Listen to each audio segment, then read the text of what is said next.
If we would have never had this conversation, that's what I think is funny. Because now when Kim and I get into an argument, I'm just going to start shadow boxing as fast as I can. And she's going to know that I'm upset and I need to release my anger. And give me a second and I'll come back. I can't.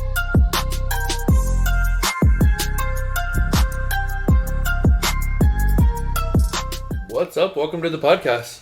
Welcome back. And if it's your first time tuning in, welcome to the 19th episode of the podcast. We are your hosts, Kim and Erran G, and we're the creators of the online course for healthcare travelers, Traveler School, and also the Facebook group, Travel A Freedom and Scrubs. Yeah. And I think what we're most excited about it's a new venture. Is the Freedom and Scrubs Adventures. Is that what we're calling it? Yes. Yeah, Freedom and Scrubs Adventures. Sense. Why wouldn't we? I mean, it makes sense. It's pretty darn cool, too. So basically what we thought of is Kim and I travel all over the place, basically, in the United States for work and outside for fun. So we thought we would always wanted to build community around that as well. And we always said, even when we go on our trips, how cool would it be to have a group, and just be able to, hang out in these different areas and explore and adventure and be inspired by what we're seeing, what we're doing, and each other. And so that was kind of the thought process behind it. And I'm obsessed with planning. I love researching. I love planning. I love finding the best spots. I love all of it. I get wrapped up in all the details. I'm obsessed with it. And so we thought, hey, wouldn't it be fun? Let's plan a trip. Let's hike the Inca Trail. Let's see if anybody wants to come with us. We'll organize everything. We'll lead the trip. And we'll get a group of travelers that, a lot of people in our community travel solo. And so one of the cool things about being a healthcare traveler is we get a lot of time off. And we can arrange our schedules to get time off. And we can take as much time off as we want. So we have a lot of freedom there. But a lot of people are nervous to travel outside of the country on their own, or they don't want to plan, or all of that. So we're like, let's create something and we'll get the group and we'll do the thing.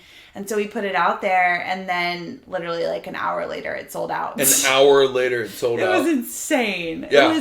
So we're like, whoa, I guess people are interested. Well, not only did it sell out, but there was people like, did I get in? I want to get in. I want to go. And we're like, oh my gosh. It was a whole thing. We actually had to turn people away. We started it being like, does anybody want to go? Yeah. And then it turned into, oh my God, we have to turn people away. Yeah. And that was really cool because one, Kim and I have always said, and of course we're completely biased in this thought process, but we think we're pretty badass travelers, and our trips are amazing. And we know that because when we tell people about our trip, they're like, dude, I just got back from France and I never knew that existed, or I never knew you could do that, or holy crap, that sounds amazing. So based off of people's feedback, I think we just like to get off the beaten path and find hidden treasures and experience the culture. Yeah. And so anyways, that's our next venture that we're going to be doing in May of next year with a group of 22 travelers. It was supposed to be 16. Yeah. Which is, well, I was going to say too, it really kind of put that tagline together, because we always, Freedom and Scrubs was our tagline. Yeah. Right? And then we were like, wait a minute, that's a cool name. Yeah. So that became the name, but the tagline now has been Educate, Inspire, Adventure. I love that. Which is really cool because it encompasses everything we do. Yeah. We educate about the healthcare community or industry, inspire through sharing our stories, mistakes, all the things on our podcast and our trainings, and then now really adventuring and taking people along with us. So we're super excited, and there will definitely be more trips that we'll be planning in the future, so stay tuned for that. Yeah. All right, let's get into the episode. We have a good one. We're talking about some relationship stuff, focusing on some relationship advice that is pretty common. Did I say advice, or I don't know what I said? You said vice. Yeah, that was weird. Yeah. That's pretty common, but is pretty bad advice. Yeah, we think it's the worst advice you can have in a relationship. And so we're going to talk about that, and then talk about anger and a little bit about our anniversary weekend and all that kind of stuff. So This is a relationship-packed episode. So let's just get into it. Let's do it. Was that the intro noise? I was making it up. That was uncomfortable. Okay, for real, let's do it. Let's get into it. Okay, so this weekend we were heading to Mendocino. I always say that wrong. Is Mendocino? Mendocino? We're not sure. Mendocino. Yeah, Mendocino, which California. is the northern California coast. It's south. It's like 15 minutes south of Fort Bragg. Yeah. Honestly, one of the most beautiful places. It really is. Oh my gosh. So, for those of you guys who know me well, I'm a Rhode Island gal. I mean, I am at heart. Okay, I lived in Florida for a long time. No, she really is at heart. Like, I am obsessed with New England. I know where you're going with this. Okay. I'm obsessed with New England. I love New England vibes, the shingles, the smells. It just has like its own special magical energy. And Erran always makes fun of me because if we go certain places, we go anywhere. And it has I always say, this is kind of like a New England town. She goes into one neighborhood, sees one house with shingles, and says, oh my God, it's like Rhode Island. I'm a sucker for shingles. I love it. No, it's like California. I know, but New England is known for their shingles. It has its own just like vibe to it. So, Mendocino, and I was reading about it, they actually call it the New England of the West Coast. Which to me can't get any more perfect because I'm obsessed with New England, but I also love the West Coast. Didn't they actually say it's like Nantucket? So they say Mendocino is like they've basically taken Nantucket and they put it on the West Coast. Except they didn't have any lobster rolls. Well, and so again, like I use the phrase it's like a New England town loosely because there was no chowder, there was no lobster rolls, there was no baked stuffies. And no Narragansetts. No Narries. And there was like a couple shingles, but I mean it did, the architecture in the style of the city did look like almost like Misquamicut.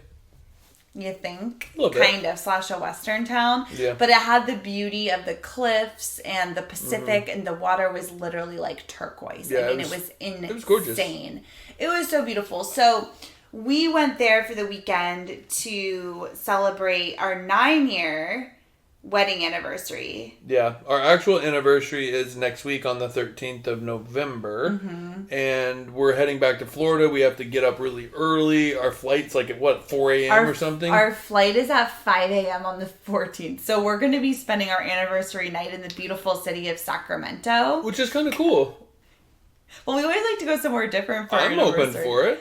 So, yeah, we'll be staying at, like, the Comfort Inn Suites in Sacramento for our anniversary before we leave for Florida. Can't take a hoe to a hotel. Hotel everyone. Whatever. The Comfort Suites is fancy. That's true. It's fancy for us. We're usually, like, Motel 6 people. Yeah. Well, not you. I am. It'll be good. You're a snob. But what's cool about it, too, is, Kim and I have this little thing that we've done in our relationship. I've actually never heard anybody else do this. I feel like we're trendsetters. We are. And so feel free to take this and then spread it and then say Kim and Erran G on the podcast. When you share this podcast with your friends, you can tell them about, our little trend here that we're starting. But basically we've been 9 years deep. We literally did this before we even had our first anniversary, which was really cool, is we made the decision to alternate anniversaries. Meaning, I planned year one completely. Completely planned it. Year. Great year. It would have been great. That was awesome. Except he's saying Taylor Swift. Twaler. I've never heard of Taylor Swift. Taylor Swift. It wasn't Taylor Swift. It was Dixie Chicks, Traveling Soldier. Right. And you went batshit bonkers. Dixie Chicks, if you're listening, you ruined our 1-year anniversary. 2 days past 18. That song still makes my blood boil. Yeah, I know. You got so mad. Whatever. That the song was more important than our conversation. Okay, just to put it into context, I was spilling my heart and soul. No, you weren't. And sharing my deepest, darkest secrets with you. And as I was... We were talking about s'mores or hot dogs. No. I was sharing my deepest, darkest secrets, and you decided to sing Traveling Soldier. What I said was... Per sentence. Ooh, I love this song. And you said, is that song more important than what I was saying? And it was just like, boom. Yeah. Wildfire. Rude. Basically what I was saying was, we do every other year. So we plan every other year. So...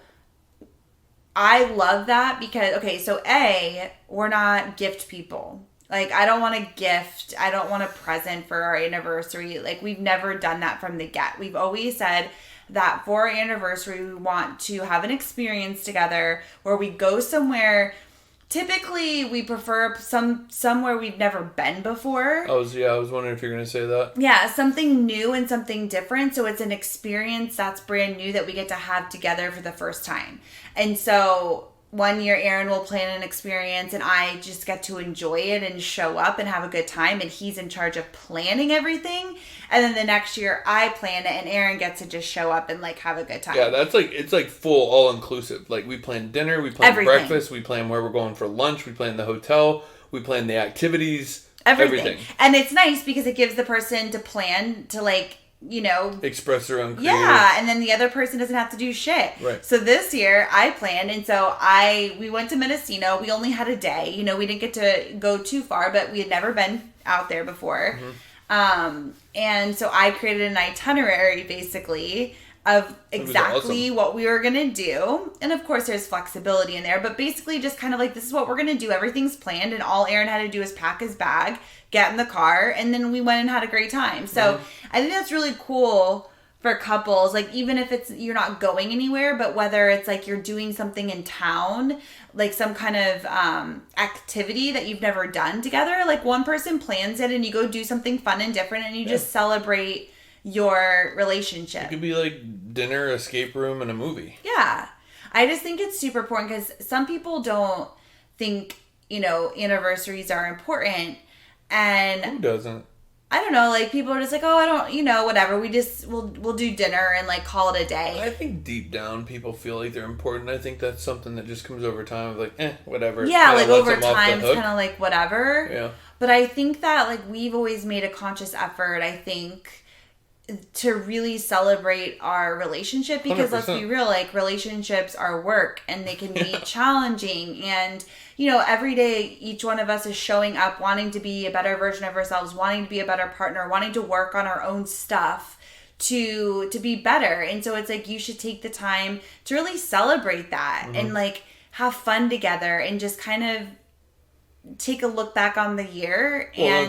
Yeah, that's what I was going to add, was I almost feel like our relationship is our New Year's Eve. Yeah. It's like, all right, what are we going to accomplish this year? Yeah. You know? And a lot of times, we didn't do it this weekend, but typically on the day of our anniversary, we'll do, you know, when we're eating or having a glass of wine or whatever, we'll always ask, like, you know, what was, like, really great this year? Like, what worked this year? Like, what do you want to work on going into next year? And we can kind of each What do you always say? It's you're good, you're bad, and you're... You always say it. I totally forgot what you always say. Your best, your worst, and your something. Your middle. Never have said that in my life. Yes, you have. Never said. Yes, you have. We did that. The good, the bad, and the ugly? No, we used to do that. What was your... Anyway, whatever. I don't know what you're talking about. But what was cool was on our way to Mendocino, did you want to add anything else about the weekend? Nope. I think that's pretty much it. Yeah. I think it's just, but next year is our big 10 year. So it's on me. You're in charge, but I'm secretly planning behind the scenes going to Greece. Hint, hint. Well, I'll just plan the activities. But that'll be good. And the dinners. All the things. Yeah. But one really cool thing that I really love about our trips that we take is you and I will always, you know, put on something inspiring, whether it be a book or a podcast or something. And we had a 4-hour drive from where we were going. So this time we actually listened to a podcast. And it was crazy because they were talking about, it was funny, in a way, they were talking about his relationship with his kids, and then it went to his wife. Yeah. And it really wasn't like a relationship podcast. It just happened to go down that trajectory. And you and I were talking about it. And I really love it because, you know, hopefully you guys are nodding your head and you can relate to this, is when you get that inspired moment, that inspired hit, and you're literally just talking and things like bombs are dropping in a good way, like mic drop moments all the time. Well, Kim and I were having that conversation. I actually said, man, I really wish that we could put the microphone on right now because this is what I want to record. This is like the raw, uncut. Yeah. We'll never be able to duplicate that conversation. Right. We were so like in it. Right. And this podcast that we're doing now was inspired from that. From that, yeah. And that's actually where even the podcast came about, is we always have these really deep talks, like just randomly about all kinds of stuff. And we're like, wouldn't it be cool if we had a mic right here where we could remember? And it was almost like remembering what we said. And so that's kind of where the podcast even came from. But so this is where this conversation was stemmed from. And what they were talking about, which we thought was really interesting, was they said that in a relationship, you have to pick and choose your battles. Did they say that, or were they saying you don't? No, they were saying you do. Because you and I were like... Bullshit. That's bullshit. Mm-hmm. That's the worst fucking advice I've ever heard. And we all hear that all the time. Pick and choose your battles. Pick and choose your battles. And so we kind of dug into it, and we got into like how we really feel about that. Well, and I want to add real quick. We said bullshit and fuck that and worst advice, but on the surface, yeah, I understand it. But when you dive deep into it, it's bullshit. When you really think about it, right, and like peel the layers back, which is what we always do. So don't send us hate mail on we always like to dissect things and like go deeper with it, and that's kind of what we did with this conversation. And the caveat to it is like, yes, this is great advice and it makes sense when we're talking about like everyday really stuff. Small things, right? Like small things that are just considered nitpicky like or naggy. You didn't stack the Tupperware correctly. Yeah, do you have to say every little thing that you want to say that's bugging you about the other person? Like, it's probably best not to do that. You didn't load the dishwasher properly. Yeah, I bite my tongue like 10 times a day because... of all the things. The ice and the blah, blah, blah, blah, blah. But yeah, so should you pick and choose your quote-unquote battles when it comes to the small stuff? Absolutely, right? But what we dug into is the bigger stuff. The stuff that actually bothers you, the stuff that has a deeper meaning, the things that actually really do affect you and your relationship. Is it smart, and this is the question we ask ourselves, is it smart to really choose the stuff that you want to bring into your relationship and communicate about and try to work through together? Or do you want to push it under the rug? Is that the smartest thing to do because you don't want to get into a fight, or you shouldn't pick this battle because it's not as important as this battle? Like, that I find is absolute bullshit, because if you don't communicate about the things that are going on in your relationship that bug you or rub you the wrong way in a deeper, on a real level, then there's no opportunity to move through it, to work on it, to heal it, and the other person doesn't know what's going on if you don't communicate with them, and then it ends up blowing up. Well, it ends up festering. And you just heard, 5-6 sentences from the professional of being able to not pick and choose battles. I'll never pick and choose a battle. I'm the worst. So coming from the other side of this, I was thinking from somebody that does pick and choose their battles, what really got me deeply thinking was the fact that I said I got to a point where I didn't even know which battle to pick and choose. And I was picking the wrong one. So who's the deciding factor of that, right? If your perception of what to choose and you don't really even know, and it can like really affect the relationship. I was picking things that deep down I was like, I didn't really even care about that. But then the ones that I did care about, I never brought up. And so it's kind of like crap. Well, I think that we're all humans and we process things differently. Correct. So I'm somebody that I'm very reactive, and I can't hold anything in. Like, I wear my emotions on my sleeve. Like, if I'm upset, when I'm annoyed, if I'm sad, all of the things. I have to get things out because then I relax and I feel better. And that's not always a great approach because things can come out too quickly before I've processed it. Mm-hmm. So it comes out and not the way that I would like it to, or you're somebody who takes more time to be thoughtful of how you want to go about bringing something up. But the problem is, what we found in our relationship, something we work on, is that you were waiting a really long time to get things out that you wanted to talk to me about. And you would go so long, and if something small happened, it would end up blowing up into a bigger fight because you had pushed down what you were feeling, 100%. And that's the problem. And I would paralysis due to analysis when it came down to this, because I wear my heart on my sleeve as well. You do. And it's very visible when I'm upset. I was upset today at work, and people could tell immediately. They're like, "Are you okay today? What's going on?" I just couldn't shake it. You have the ultimate bitch face. I do. And then my whole demeanor crumbles. Like, it just really does. And so I've been working on that in general. I've been trying to pull myself out and, starting fresh and starting over. But I think too, getting into, I would basically be worried that I would bring up a conversation and then Kim would be upset about it and react. And then I wouldn't be able to express myself in the way that I wanted to. So then I would just think it's better just not to say anything. To say anything at all. And what happens is, and I think most couples can relate to this. I mean, we've had this conversation millions of times. Other friends that are couples I've talked to them about it. Like, when you get into a fight with your partner and you're like, it was about the dumbest thing ever. It was about the smallest thing and it ended up just escalating into this big thing, and you're left with like a bomb went off and you're like, how did that happen? Right? Mm-hmm. And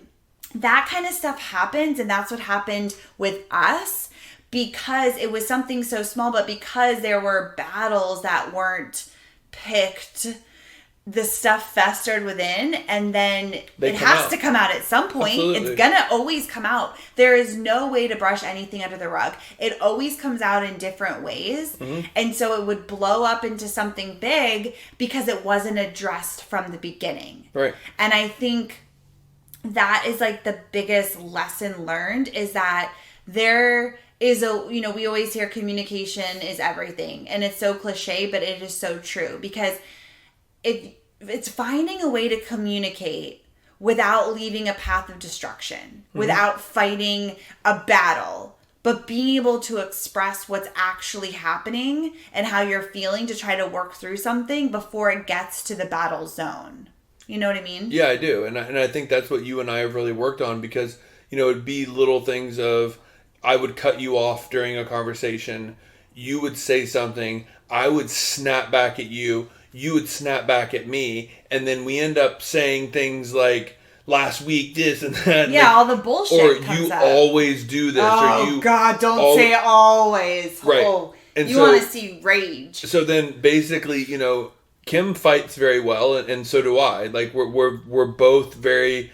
We can be very aggressive, and we're passionate fighters. We can put our heels on the ground, and usually somebody will back down, right? Somebody will be like, okay, I've had enough, or whatever. We don't. Like, we've gotten to a point where now, through working on it and stuff like that, the whole depth of it is getting to a point where there's no longer festering, like, explosives inside of you.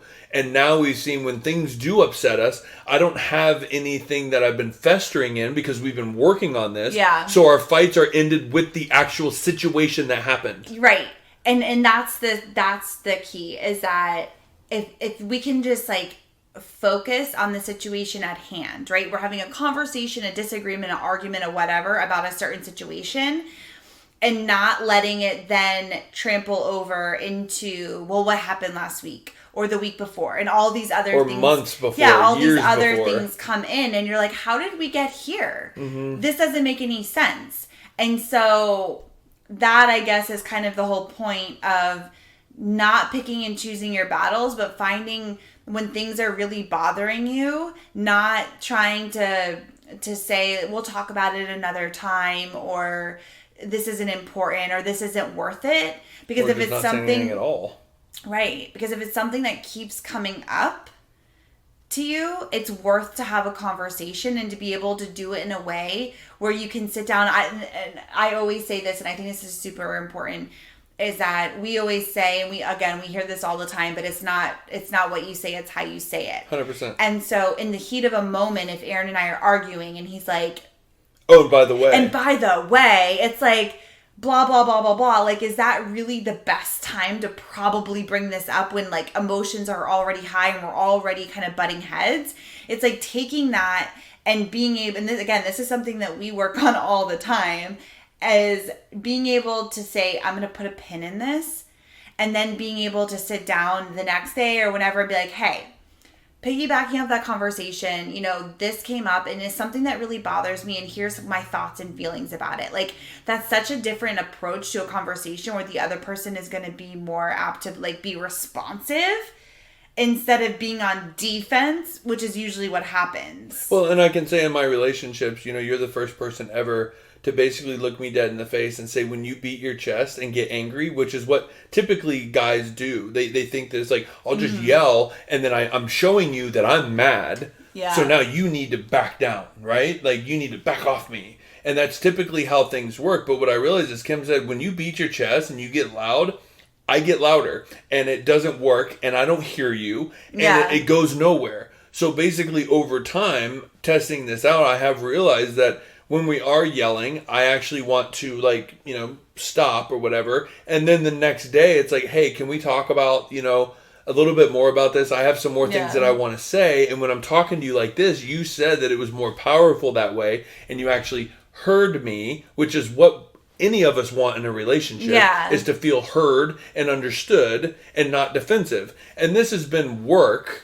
Well, and it's like we all know that. That's always like the goal in life, in a relationship, right? Is to be like, let's sit down and have a great conversation and not, beat each other's chests and like, keep going at it. Like that's always the goal, I feel like, for all people. I think, again, it's about figuring out what works for you in your relationship and how you communicate. But I think, again, just going back to never choosing battles to pick, always addressing things that need to come up, because even if it's uncomfortable in that moment, or you're spending a day talking, or you're spending a day, maybe having tougher conversations, being able to overcome and work through it and come out the other side is going to make your relationship stronger and healthier than just saying, I don't want to get into it. I'm just not going to talk about it right now. I just thought of this.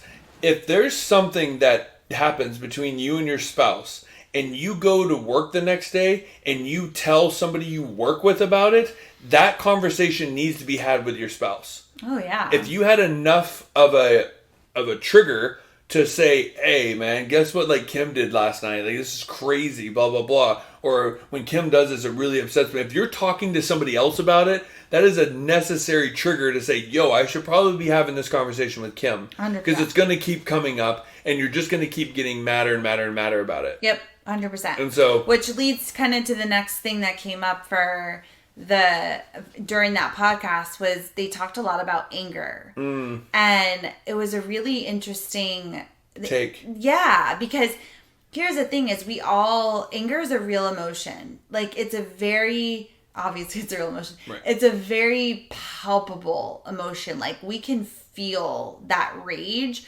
where you gotta like let it out. Like it like builds up inside. Like, but I also think that people say, control your anger. Control your anger. And I feel like people do say control your emotion, control your enthusiasm, because there's an extreme to all of it. But I think that's what triggered me, was somebody put language around something that I never thought about before. And I never looked at it in a positive way, right? Of anger, expressing anger in a positive way. Mm-hmm.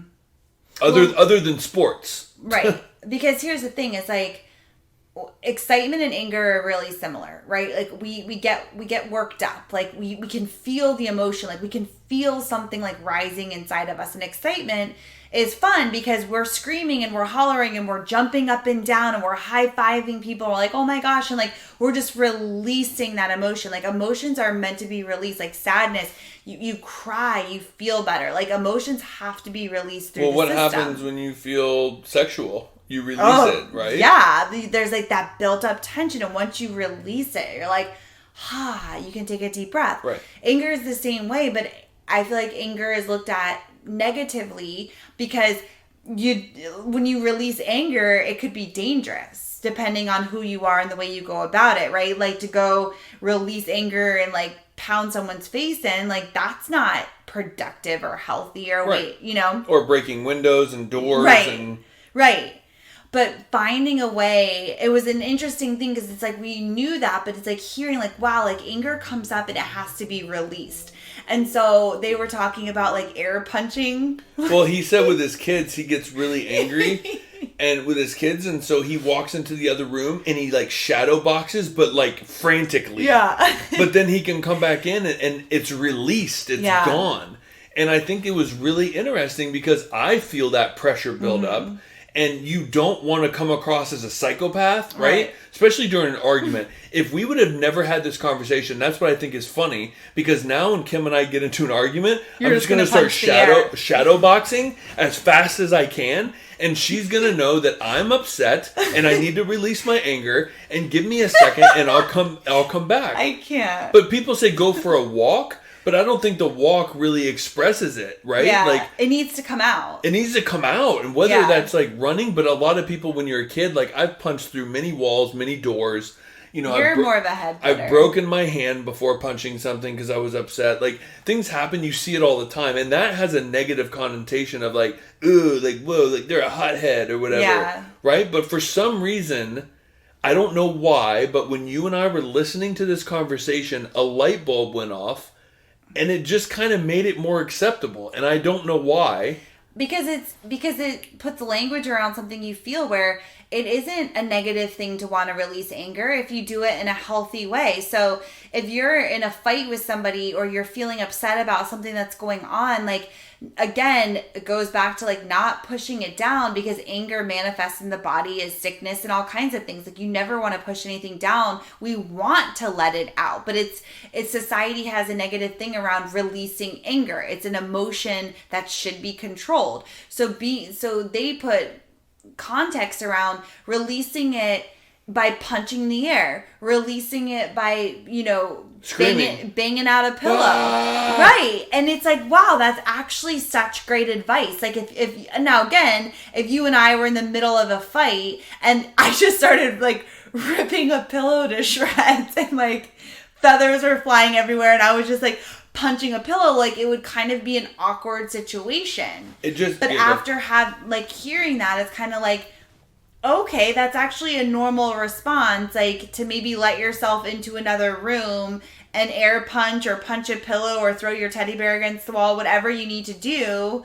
Throw things at, like, we were watching Grey's Anatomy and they were throwing dog toys on the wall. Yeah, just something to release. And then be like, okay, wow, I felt that move through me, and now I feel like I can come back a little bit calmer and have a conversation. Well, and I think what it really was you and I were listening to this together, obviously not in a fight, in an inspired way, and we both agreed. Mm-hmm. And I don't think anybody has this conversation, because if we were in an argument and I start like shadow boxing the wall in an aggressive way, you would instantly think it's a show of force. Oh, I would just think you were weird. No, if we were fighting, you'd be cool, bitch. Yeah, I'd be like, you're so angry. You're such a psycho. Ooh, I would say you're so angry, yeah. Yeah, you're such an angry person. Like, you need to be able to control that. Like, it would be like I'm shying away from the issue at hand and trying to show my force, right? I'm trying to show my aggression. But now that we've had this conversation, it's out in the open. I actually, if you screamed into a pillow, I would just basically be like, okay, like, do you feel better? I need to go do that, actually. Like, it's a really good breaking point to get back to... Or even if I think, like, doing it in the privacy of a room, if you can do that, or, like, a bathroom, because I think just, like, letting it out and being alone without somebody watching you or judging you or like, internally thinking, like, oh my gosh, this person's crazy. Like, I think just having that moment to yourself to be like, hey... I need a moment to like go let out my anger and I'll come back when I'm ready. And I think that having that conversation up front is like the other person can recognize that and say, whatever, go do your thing. Right. And then come into the room and punch the fuck out of a pillow or punch the air, which I still think is a hilarious sight. And then come back and collect yourself and go back when you're ready. I agree. I think we're going to start implementing that. 100%. But again, getting to a point where for me... I realized, one, I like that we've had this conversation now, because it kind of puts a break. If we have the argument and I feel the rage coming up, then I can take that break and I can go air punch something and let that emotion out, which then allows me to reset and come back calmer, which I think always gets you to a good place. When somebody is the calm one, even if the other person is the angry one, it's easy to de-escalate the situation when someone's being calm.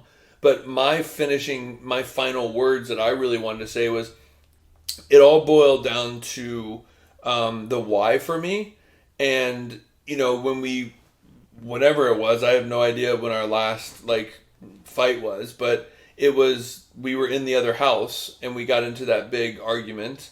And I just realized that a lot of stuff came up for me that I had picked and choose my battles. And they were festering in there, and they came up. And that feeling of, I caused something that then I have to go back and realize, do I really mean that? Or did I just say it out of anger because it was like somewhere deep inside of me? Mm-hmm. And realizing that it's easier for me to address things day by day than end up with the feeling that I had post-fight. And so I don't like that feeling when our relationship is off like that. I don't like when you and I aren't like clicking on all cylinders, when you and I aren't connected.